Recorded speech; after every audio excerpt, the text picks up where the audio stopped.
I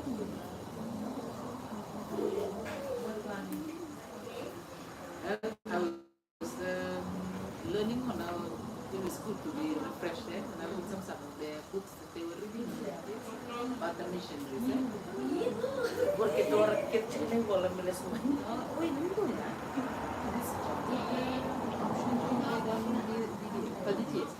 Nah, it was the third books are on mission.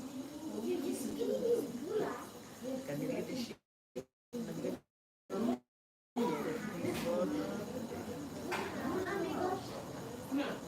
And that's so good that them learning about missionaries because it was encouraging for even me as encouraged. They were doing like the one in India, that one. No, Hudson Taylor, Hudson Taylor, John Wesley, kira begitu ya. Lauren Cunningham. Ya, Lauren.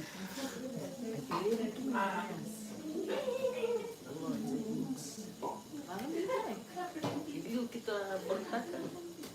But no naraton sinalasya.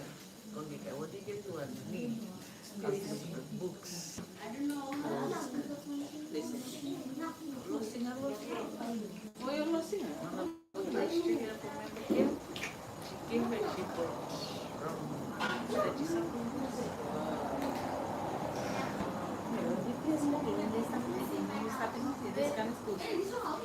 for basic easy. The rest they can level. He owns the stuff. My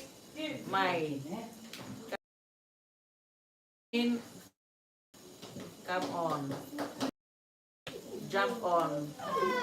Joe, skip back.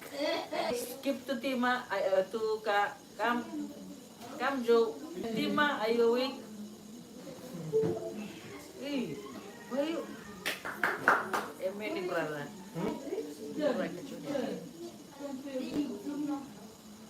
You don't laugh. You can ask.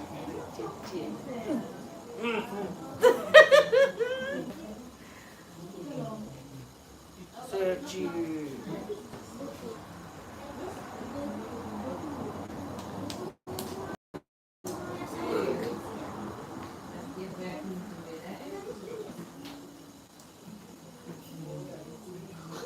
Come back. How you liking whole week? Not the teacher, I mean your books. Yeah? Interesting, eh? Interesting. Yeah. Good stuff. And then we just even skimming, you know, going down, when you go down deeper.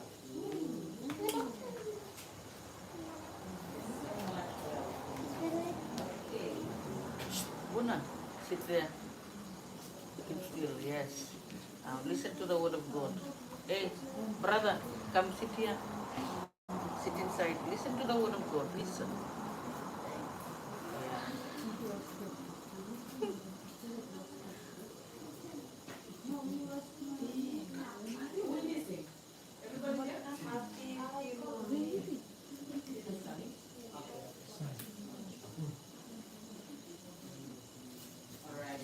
Okay. All right. First Corinthians.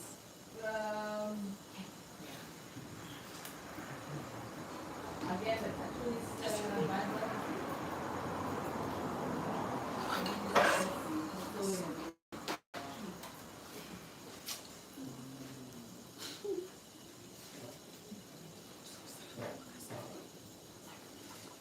Greek religion and philosophy. Welcome to Fabulous Story. The women's liberation.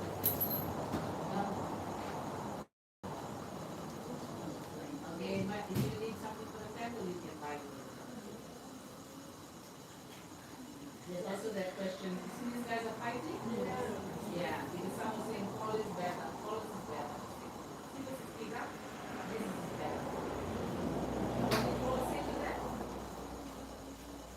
One waters, one plant, one waters, one causes the growth. God. And then you talk he talks about idols, sexuality, marriage and sexuality, idols, spiritual gifts. That one is just so get up, Jesus, blah blah blah. Is there resurrection?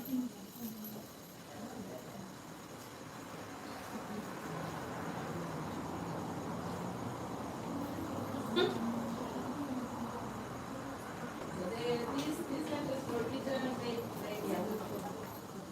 At first you talk about the situation in Corinth, yeah. Corinthians is the people, Corinth is the people. Yeah, it's good said.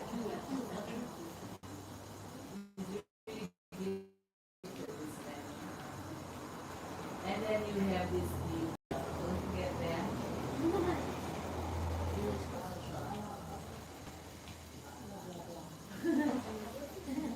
And then he said to them, I'm coming to collect for Jerusalem.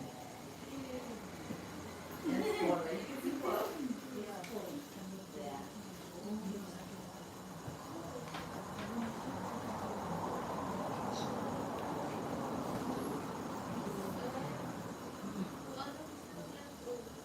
Black people. Yeah. No, no, it's supposed to be the Judaizers, the Jewish house. So first of all, you have, oh, you have this. Oh, no, no. Maybe this one here holding on the hill.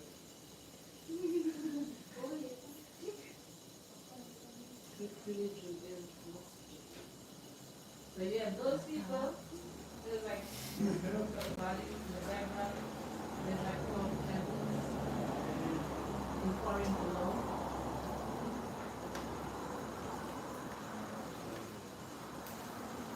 And then yeah, you just say that this goes crazy. Which one you been dragged to the temple?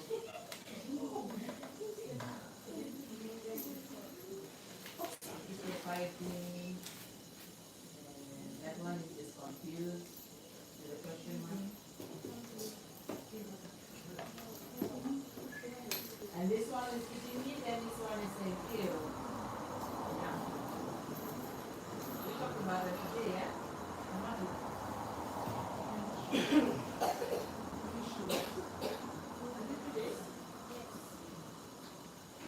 Ephesians, yeah.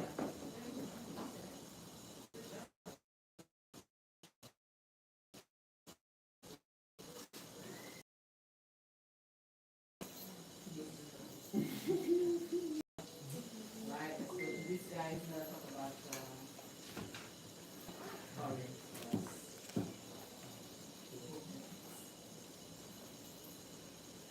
Hey, there you go now. Oh,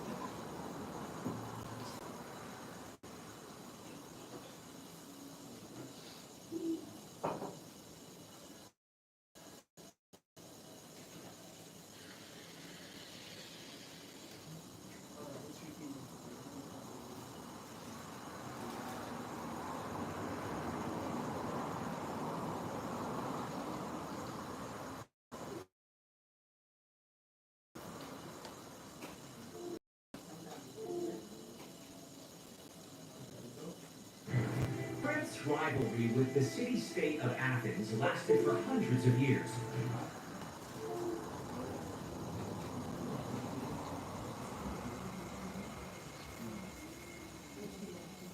I don't know why she's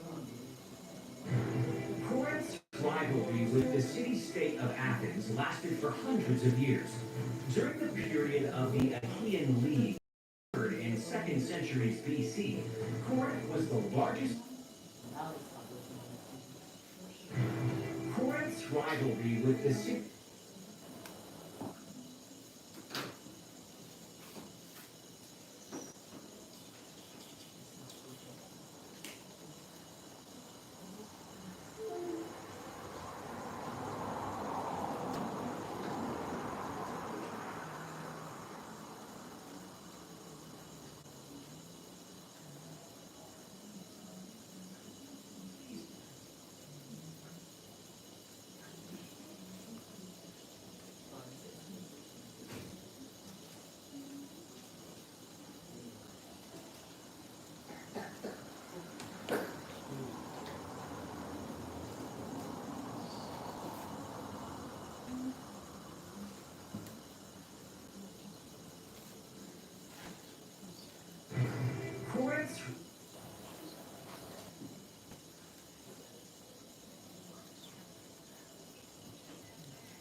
of years.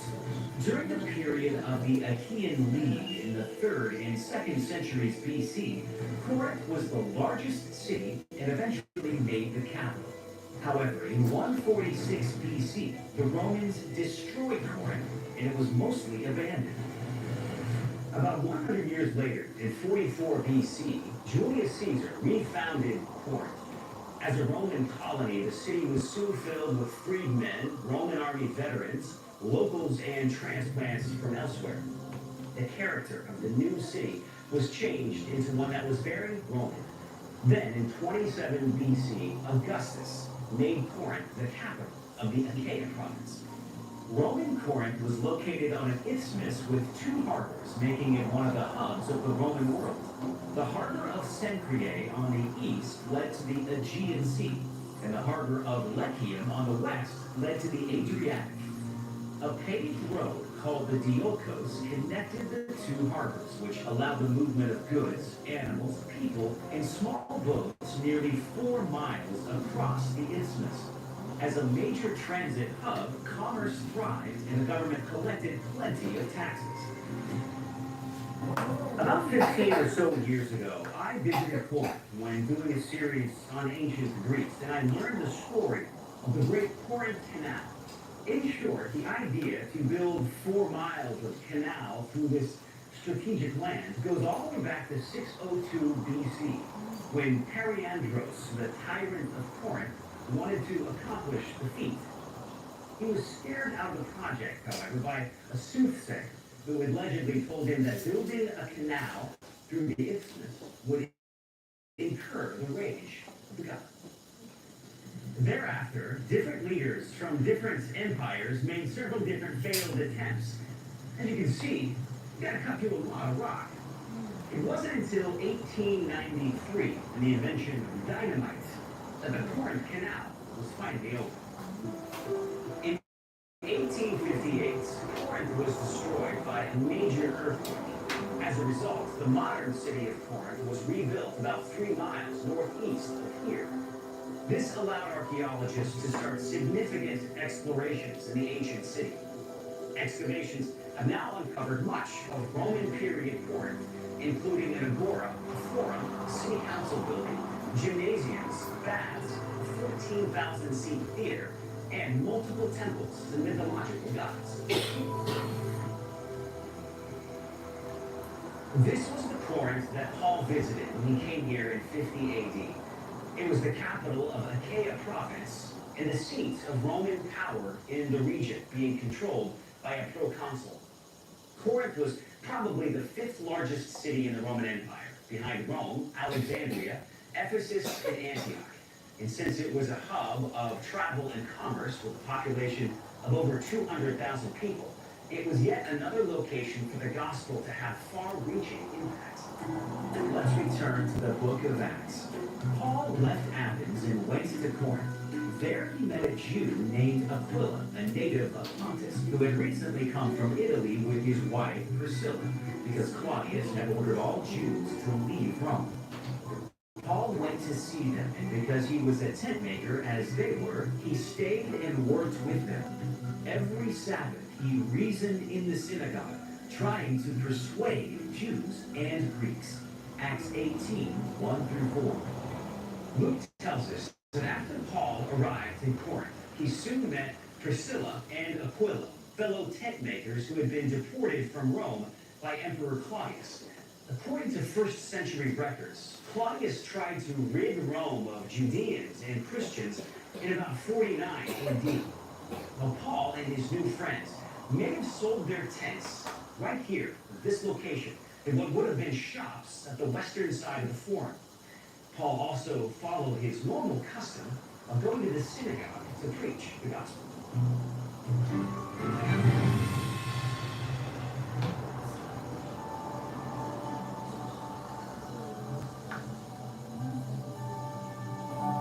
Yeah, it's an 85 minute series. You can go watch that.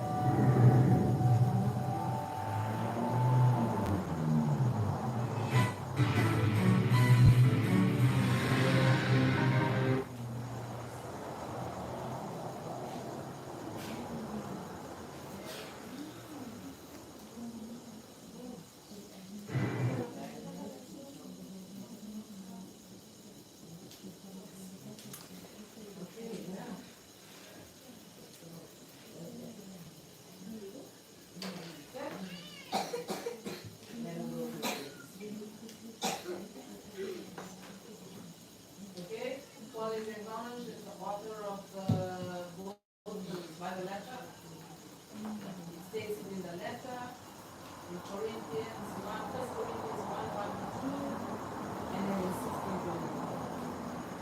Yeah? Where you say it's okay. And also the outside the evidence, Clement of Rome, that's another early church father.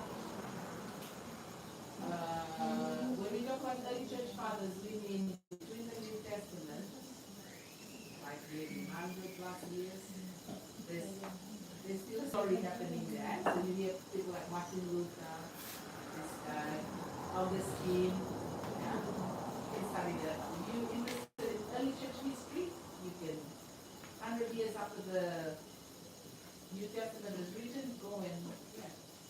There's a guy called Eusebius. Eusebius.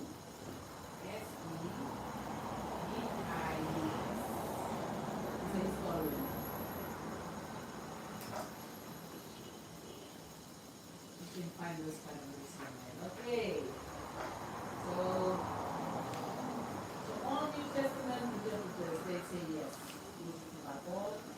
Those who will see what does he mean? Yeah, right? Yes. Close to Paul's residency in Ephesus. 3 years. Remember, he spent 3 years in Ephesus. So it's here in his reference to staying at Ephesus in chapter 16, verse 8. He says that it was written, yeah, maybe less than a year. That he wrote this thing. The Bible doesn't say that he was sitting there writing with this evidence in himself. I mean, Acts doesn't say he was in Ephesus and he wrote First Corinthians. He just says, how did you get that evidence in First Corinthians 16:8? What does it say?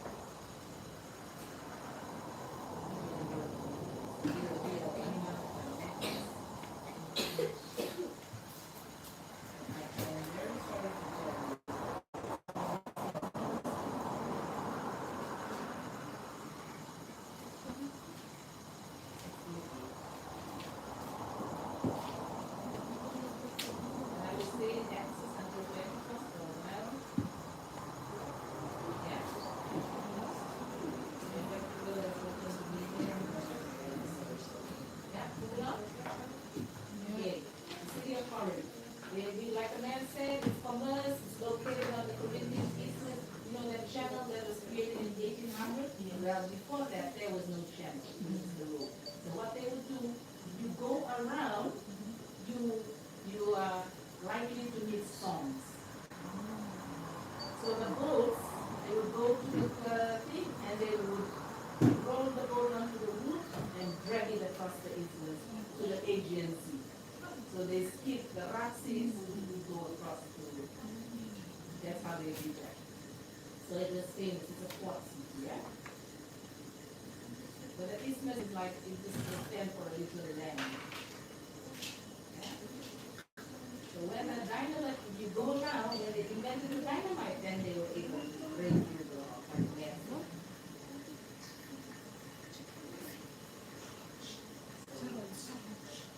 You had 2 houses. One is sandbag, the other one is